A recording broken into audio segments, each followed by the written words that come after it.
Today we're working on part 2 of the Kenwood ham radio installation.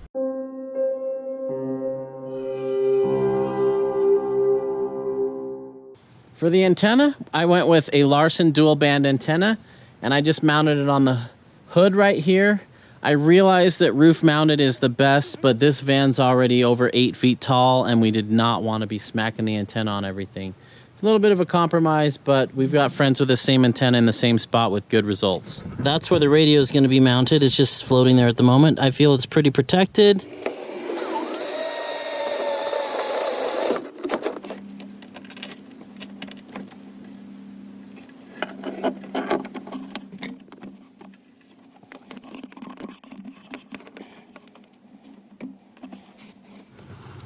Alright,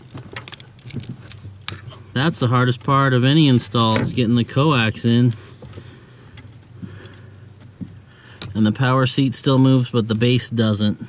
That's great. Remember that in order to modify your vehicle, you have to modify your vehicle. So this is my control panel up here, and I've got to run this Cat 5 cable. I'm so reluctant to drill a hole in my clean dashboard, though I've already drilled 3 for this mount. All right, here goes nothing. Ah.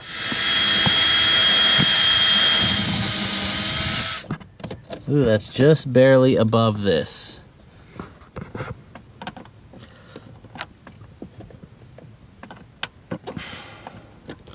Almost fits.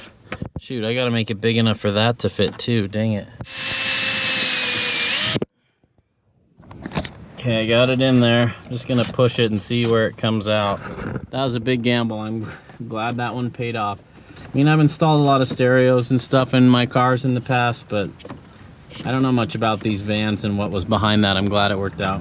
Now, this is the cable that communicates with the actual radio. This faceplate is just kind of a remote controller for that unit.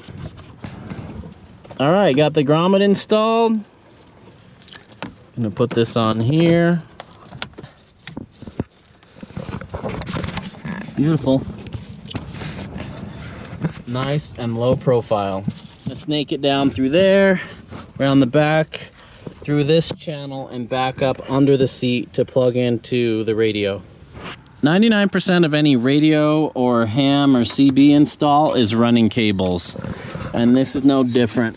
There's a huge benefit to having a 2000 watt inverter in your van, and that's being able to run the Dremel off the van's batteries without having to run an extension cord.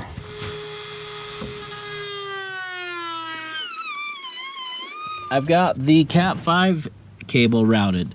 It comes through the door sill up here, and then it ties in where the coax is, and they both come through this little hole that was already there.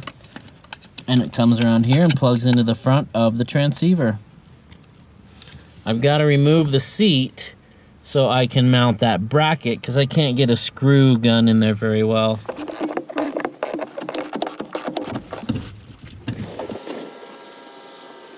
Now we're going to use some power. Way easier. This Kenwood came with everything I needed to install it.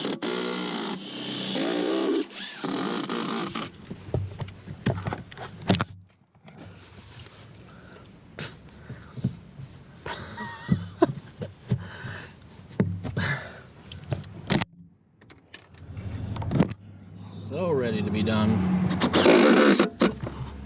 Yeah, that is not going anywhere. All right, it's time to mount this. I'm gonna mount this with the speaker up this way. That's our coax, speaker 1 and 2 outputs, data port, PC port. This is the remote panel, my thing on my dash, and the microphone goes right in there.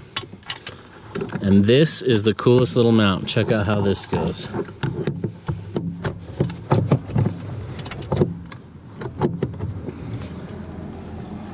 There we have it. I can still fit my fingers underneath, so there's a little bit of airflow in there. Plus I got the fan. Okay, go ahead, hun. Lift up. You got some posts back there you gotta get on. You see them?